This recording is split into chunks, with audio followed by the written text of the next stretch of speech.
नमस्कार सभी साथियों को। हिंदी साहित्य की क्लास में आप सभी का स्वागत करती हूँ, अभिनंदन करती हूँ। आज के शस्त्र की परिचर्चा को शुरू करते हैं। आज के शस्त्र में जो हमारी कहानी छूटी थी, ये कहानी सिक्का बदल गया। ये कहानी जो थी वो छूटी हुई कहानी थी, तो आज इसको हम लोग पढ़ेंगे। इसका जो प्रकाशन वर्ष क्या है, इसका जो प्रकाशन वर्ष है वो है 1948 ईस्वी। कितना है? 1948। किसकी कहानी है? कृष्णा सोबती की। ये भारत और पाकिस्तान के विभाजन पर स्थित है। किस पर? इसका जो विषय है वो भारत और पाकिस्तान के विभाजन पर है। तो चलिए शुरू करते हैं। इसमें जो पात्र हैं कौन है? सहानी जो है मुख्य पात्र हैं, और सहाजी, शेरा, हुसैना दाऊद हैं और दादी अम्मा। तो चलिए शुरू करते हैं।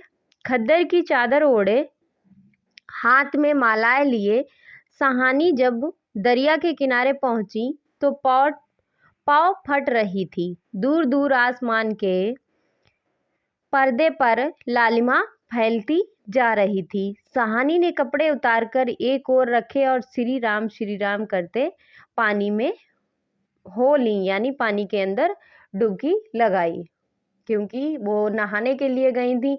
और किस का नाम लिया था? श्री राम याद रखना, पूछा जा सकता है। और अंजलि में जो है पानी भरकर सूर्य देवता को नमस्कार किया। अपनी उन्दी आंखों पर छींटे दिए और पानी से लिपट गईं।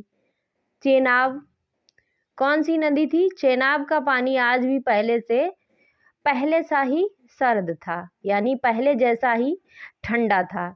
लहरें लहरों को चूम रही थीं। वहां दूर सामने कश्मीर की पहाड़ियों से बर्फ पिघल रही थी। उछल उछल आते पानी के भावरों से टकराकर कागारे गिर रहे थे, लेकिन दूर दूर तक बिछी रेत आज न जाने क्यों खामोश लगती थी। सहानी ने कपड़े पहने इधर उधर देखा, कहीं किसी की परछाई तक भी नहीं थी। पर नीचे रेत में अगणित जो थे पाँव के निशान थे। वहाँ जो थी कुछ सहम गई, कुछ डर सी गई कि आज क्या है, कहीं सन्नाटा भी है और इतने पैरों के निशान भी हैं, ऐसी कौन सी बात है। उसके बाद आज इस प्रभात की मीठी नीरवता में न जाने क्यों कुछ भयावना सा लग रहा है। वहाँ पिछले 50 वर्षों से यहाँ नहाती आ रही थी। कितने वर्षों से चेनाब नदी में नहाती थी? 50 वर्ष हो गए थे। कितना लंबा अरसा है, यानी समय है। अरसा समय, अरसा जो है उर्दू शब्द है। सहानी सोचती हैं एक दिन इस दुनिया के किनारे वहाँ दुल्हन बनकर उतरी थी, यानी वो सोचती है कि इसी गांव में मैं एक दिन इस तरह से दुल्हन के भेष में आई थी जहाँ, और आज सहाजी नहीं है, उसका वह पढ़ा लिखा लड़का नहीं है, आज वह अकेली है। सहाजी की लंबी चौड़ी हवेली में अकेली है, पर नहीं या क्या सोच रही है। वह सवेरे सवेरे अभी भी दुनियादारी से मन नहीं फिरा उसका। सहानी ने लंबी सांस ली और श्री राम करती बाजरे के खेत से होती घर की राह ली। किस खेत से जा रही थी? बाजरे के। छोटे छोटे पॉइंट याद रखने पड़ेंगे क्योंकि एग्जाम में पूछे जा सकते हैं। कहीं कहीं लिपे पुते आंगनों पर से धुआं उठ रहा था। टन टन बैलों की घंटियां बज उठती हैं, फिर भी कुछ बंधा बंधा सा लग रहा है। जम्मी वाला कुआं भी आज नहीं चल रहा है। ये सहाजी की ही असमियां हैं, यानी ये जो खेती है पास पड़ोस की वो सभी सहाजी की ही है। और सहानी ने नजर उठाई, यहाँ मीलों फैले खेत अपने ही हैं। भरी भराई नई फसल को देखकर सहानी की अपनत्व के मोह में भीग गई। यहाँ सब सहाजी की बरकतें हैं। दूर दूर गांव तक फैली हुई जमीनों में कुएं सब अपने हैं। साल में 3 फसल जमीन तो सोना उगलती है। एक साल में 3 फसलें होती हैं, तो क्या कहा गया उसको कि अपनी जो जमीन है वो सोना उगलती है। सहानी कुएं की ओर बड़ी आवाज दी। शेरे शेरे हसैना हसैना। हसैना जो और शेरा जो था वो शेरा सहानी का स्वर पहचानता है, वह ना पहचानेगा। अपनी माँ जैना के मरने के बाद, शेरा की माँ का क्या नाम था? जैना। जैना के मरने के बाद वह सहानी के पास ही पलकर बड़ा हुआ है। उसने पास पड़ा गड़ासा सटल्ले के ढेर के नीचे सरका दिया, हाथ में हुक्का पकड़कर बोला, ए हसैना हसैना। सहानी की आवाज उसे कैसे हिला गई है। अभी तक वह सोच रहा था कि उस सहानी की ऊंची हवेली की अंधेरी कोठरी में पड़ी सोने चांदी की संदूकियां यानी बक्सा उठाकर कि तभी शेरा गुस्से से भर गया। किस पर निकाले अपना क्रोध? सहानी पर चीख कर बोला, ये मर गई, अब मर गई ये तू, तैनू मौत दे, रब तैनू मौत दे। हसैना आटे वाली का कनाली एक ओर रख जल्दी जल्दी बाहर निकल आई। ए आई और आ क्या बोल छबेले, सुबह सुबह तड़पनाए। अब तक सहानी जो थी वो नज़दीक पहुंच चुकी थी, शेरे की तेजी सुन चुकी थी। प्यार से बोली, हसैना यह वक्त लड़ने का है, पर पागल है तू तो तू ही झगड़ा कर लिया कर, यानी झगड़ा क्यों कर रहा है जिगरा। हसैना ने मान भरे स्वर में कहा, सहानी लड़का आखिर लड़का है, लड़का ही है। कभी शेरे से भी पूछा है कि मुंह अंधेरे ही क्यों गालियां बरसाई हैं इसने। सहानी ने लाड़ से हसैना की पीठ पर हाथ फेरा, हंसकर बोली, पगली मुझे तो लड़के से बहू प्यारी है शेरे। हाँ सहानी, मालूम होता है रात को कुल्लू बाल के लोग आए हैं यहाँ, सहानी ने गंभीर स्वर में कहा। शेरे ने जरा रुक रुक कर घबराकर कहा, नहीं सहानी। शेरे के उत्तर की अनसुनी कर सहानी जरा चिंतित स्वर से बोली, जो कुछ भी हो रहा है अच्छा नहीं है शेरे। आज साहजी होते तो शायद कुछ इस बीच बचाव करते, क्योंकि बंटवारे का समय आ चुका था और लोग इधर से उधर जा चुके थे और जा भी रहे थे। सहानी कहते कहते रुक गई, आज क्या हो रहा है? सहानी को लगा जैसे जी भर भर आ रहा है। साहाजी को बिछुड़े कई साल बीत गए, पर आज कुछ पिघल रहा है। शायद पिछली स्मृतियां। आंसुओं को रोकने के प्रत्यन्न में उसने हसैना की ओर देखा और हल्के से हंस पड़ी। और शेरा जो है वो सोच ही रहा है कि क्या कह रही है सहानी आज। आज सहानी क्या, कोई भी कुछ नहीं कर सकता। यहाँ होके रहेगा क्यों ना हो। हमारे ही भाई बंदों से सूद लेकर साहाजी जो थे सोने की बोरियां तोला करते थे। प्रतिहिंसा की आग शेरों की आंखों में उतर आई, गड़ासे की याद हो आई। सहानी की ओर देखा, नहीं नहीं, शेरा इन पिछले दिनों में 30-40 कत्ल जो था वो कर चुका था। ये मान लो ये एक बहुत बड़ा अपराधी था शेरा, पर वह ऐसा नीच नहीं। सामने बैठी सहानी नहीं, सहानी के हाथ उसकी आंखों में तैर गए। वह सर्दियों की रातें कभी कभी साहाजी की डांट खाके वह हवेली में पड़ा रहता था और फिर लालटेन की रोशनी में देखता था कि सहानी जो है ममता भरे हाथों से हमारे लिए दूध का कटोरा लाती थी और कहती थी, शेरे शेरे उठ और ये जो दूध है वो पी ले। शेरे ने सहानी की झुर्रियां पड़े मुंह की ओर देखा तो सहानी धीरे से मुस्कुरा रही थी। शेरा जो था विचलित हो गया, आखिर सहानी ने क्या बिगाड़ा है हमारा। साहाजी की बात साहाजी के साथ गई, वह सहानी को जरूर बचाएगा, लेकिन कल रात तक मशवरा। वह कैसे मान गया था कि फिरोज की बात, सब कुछ ठीक हो जाएगा, सामान जो है बांट लिया जाएगा। सहानी चलो तुम्हें घर तक छोड़ आऊं। सहानी उठ खड़ी हुई, किसी गहरी सोच में चलती हुई सहानी के पीछे पीछे मजबूत कदम उठाता शेरा भी चल रहा है। संकित सा इधर उधर देख रहा है और अपने साथियों की बातें उसके कान पर गूंज रही हैं। पर क्या होगा सहानी को मारकर? सहानी, हाँ शेरा। शेरा चाहता है कि शेरा चाहता है कि सिर पर आने वाले खतरे की बात कुछ तो सहानी को बता दे, मगर वह कैसे कहे? सहानी ने सिर ऊंचा किया। आसमान धुएं से भर गया था। शेरा जानता है यहाँ आग है, जबलपुर में आग लगानी थी, लग गई। सहानी कुछ ना कह सकी। उसके नाते रिश्ते सब वही हैं। उसके बाद जबलपुर की चर्चा इसमें हुई है। उसके बाद हवेली आ गई। क्या है? हवेली जो है वो आ गई है। सहानी ने शून्य मन से ड्योढ़ी में कदम रखा। शेरा कब लौट गया उसे पता ही नहीं चला। दुर्बल सी देह और अकेली, बिना किसी के सहारे, न जाने वह कब तक वहां पड़ी रही। सहानी दोपहर आई और चली गई। दोपहर आई दिन की और चली गई। हवेली खुली पड़ी हया। सहानी जो है वो उठ नहीं पा रही है, जैसे उसका अधिकार आज स्वयं ही उससे छूट रहा है। शाह जी के घर की मालकिन, लेकिन आज नहीं। आज मोह नहीं हट रहा है, मानो पत्थर हो गई है। पड़े पड़े सांझ हो गई, पर उठने की बात फिर भी नहीं सोच पा रही। अचानक रसूली की आवाज सुनकर चौंक उठी। सहानी, सहानी सुनो, ट्रकें आती हैं लेने के लिए तुम्हें, तुम उठ जाओ।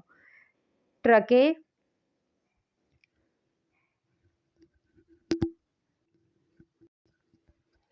और सहानी जो है वो एकदम ऐसे लेटी हुई हैं जैसे निष्क्रिय वस्तु। सहानी इसके सिवाय और कुछ नहीं कह सकी। हाथों ने एक दूसरे को थाम लिया। बात की बात में खबर गांव भर में फैल गई कि बीवी ने अपने विकृत कंठ से कहा, सहानी आज तक कभी ऐसा ना हुआ, ना कभी सुना। गजब हो गया, अंधेर पड़ गया, सिक्का बदल गया। सहानी मूर्तिवत वहीं खड़ी रही। नवाब बीबी ने स्नेह सनी उदासी से कहा, सहानी हमने कभी न सोचा था। सहानी क्या कहे कि उसने ऐसा सोचा था। नीचे से पटवारी बेगू और जेलदार की बातचीत सुनाई दी कि सहानी समझ गई कि वक्त आन पहुंचा है। मशीन की तरह नीचे उतरी, पर ड्योढ़ी न लांग सकी। किसी बहुत गहरी आवाज से पूछा, कौन कौन है वहां? कौन नहीं है? आज वहां सारा गांव है, जो उसके इशारे पर नाचता था। कभी उसकी असमियां हैं, जिन्हें उसने अपने नाते रिश्तों से कभी कम नहीं समझा। लेकिन नहीं, आज उसका कोई नहीं है। आज वह अकेली है। यह भीड़ उसमें कुल्लू बाल के जाट हैं। वह क्या सुबह ही ना समझ गई थी। ये बात जो है वो सुबह ही समझ गई थी। बेगू पटवारी और मस्जिद के मुल्ला इस्माइल न जाने क्या सोचा सहानी के निकट आ खड़े हुए। बेगू आज सहानी की ओर देख नहीं पा रहा। धीरे से जरा गला साफ करते हुए कहा, सहानी, रब नु यही मंजूर सी। सहानी के कदम डोल गए, चक्कर आ गया, दीवार के साथ लग गई। इसी दिन के लिए छोड़ गए थे शाहजी उसे। बेजान सी सहानी की ओर देखकर बेगू सोच रहा था, क्या गुजर रही है सहानी पर, मगर वो क्या सकता है, सिक्का बदल गया है। सहानी का घर से निकलना छोटी सी बात नहीं है। गांव का गांव खड़ा है, हवेली के दरवाजे से लेकर उस दायरे तक जिसे शाहजी ने अपने पुत्र की शादी में बनवा दिया था। तब से लेकर आज तक सब फैसले, सब मशवरे यही होते हैं। इस बड़ी हवेली को लूट लेने की बात भी यही सोची गई थी। यह नहीं कि सहानी कुछ न जानती हो, वह जानकर भी अनजान बनी रही। उसने कभी बैर नहीं जाना, किसी का बुरा नहीं किया। लेकिन बूढ़ी सहानी यह नहीं जानती कि सिक्का बदल गया है, क्योंकि विभाजन जो हो गया था तो जाना था, देर हो रही थी। इतने में थानेदार दाऊद खां जरा अकड़ कर आगे आया और बोला, ड्योढ़ी पर खड़ी जड़ निर्जीव छाया को देखकर ठिठक गया। वही सहानी है जिसके साहाजी उसके लिए दरिया के किनारे खेमे लगवा दिया करते थे। यह तो वही सहानी है जिसने उसकी मंगेतर को सोने के कनफूल दिए थे। किसकी मंगेतर को? दाऊद खां की मंगेतर, जो थानेदार है।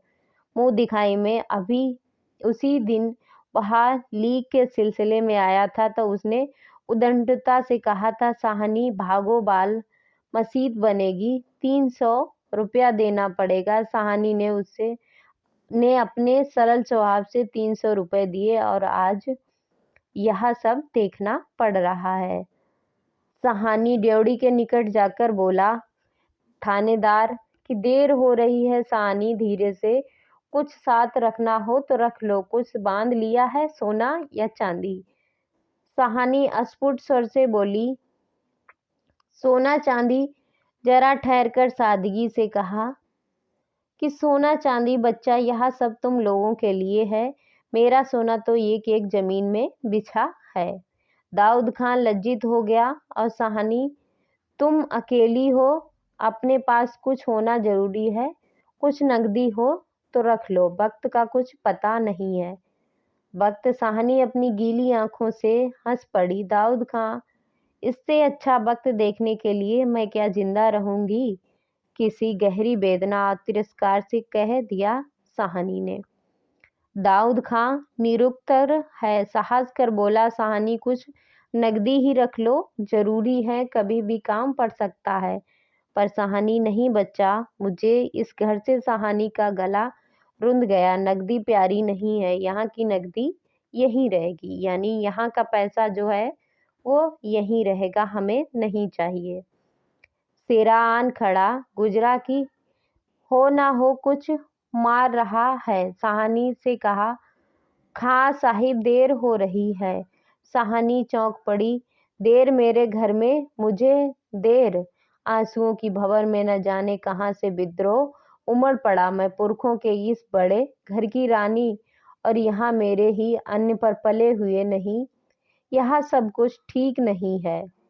ठीक है, देर हो रही है पर नहीं।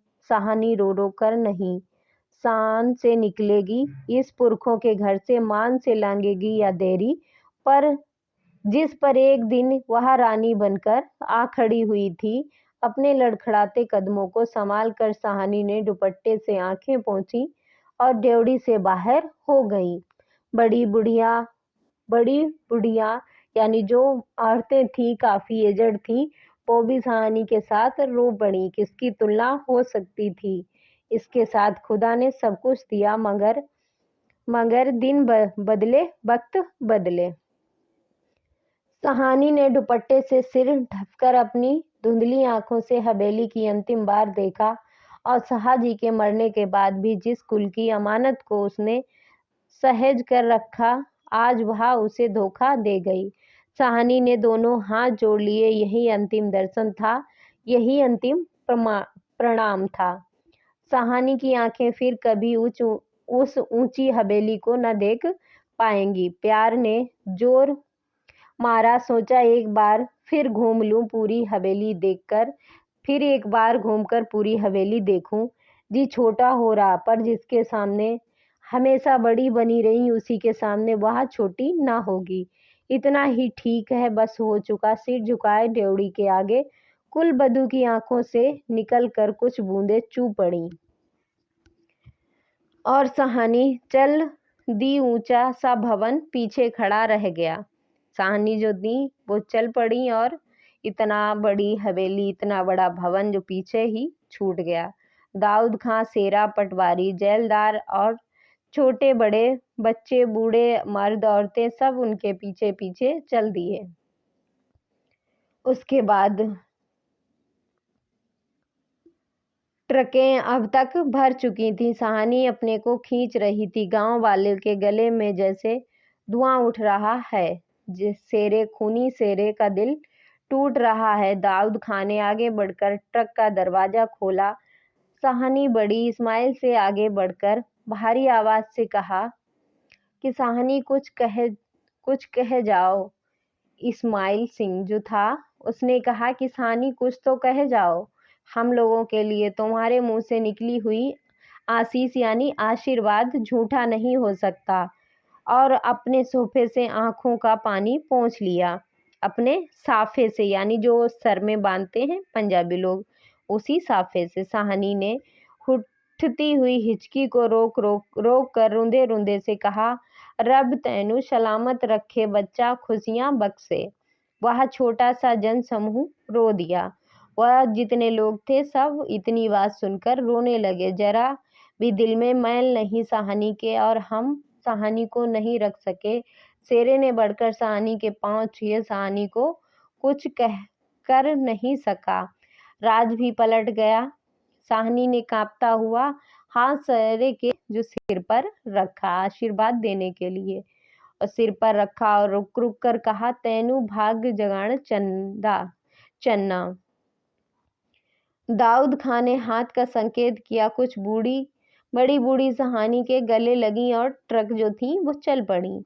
अन्न जल उठ गया। वह हवेली, नई बैठक, ऊंचा चौबारा, बड़ा पसार एक एक करके घूम रहे हैं। साहनी की आंखों में कुछ पता नहीं ट्रक चल दिया है, वह स्वयं चल रही हैं, आंखें बरस रही हैं। और दाऊद खां जो थानेदार है वो भी विचलित होकर ये सब देख रहा है। इस बूढ़ी साहनी को वो कहाँ जाएगी और वो कहाँ रहेंगी। साहनी मन में मैल न लाना, कुछ कर सकते तो उठा न रखते। वक्त ही ऐसा है, राज पलट गया, सिक्का बदल गया है। रात को साहनी जब कैंप में पहुंचकर जमीन पर पड़ी तो लेटे लेटे आहत मन से सोचा, राज पलट गया, सिक्का क्या बदलेगा। वह तो मैं वहीं छोड़ आई। और साहाजी की साहनी की आंखें और गीली हो गईं। आसपास के हरे हरे खेतों से घिरे गांव में रात जो थी वो खून बरसा रही थी। शायद राज पलटा भी खा रहा था और सिक्का भी बदल रहा था। तो ये थी कहानी हमारी, सिक्का बदल गया। संपूर्ण कहानी छोटी सी कहानी थी, पर point wise line wise line पढ़ना है, क्योंकि एग्जाम में कहीं से भी कुछ भी पूछा जा सकता है। तो आज के सत्र को यहीं पे समाप्त करते हैं। मिलते हैं अगले सत्र में, तब तक के लिए जय हिंद।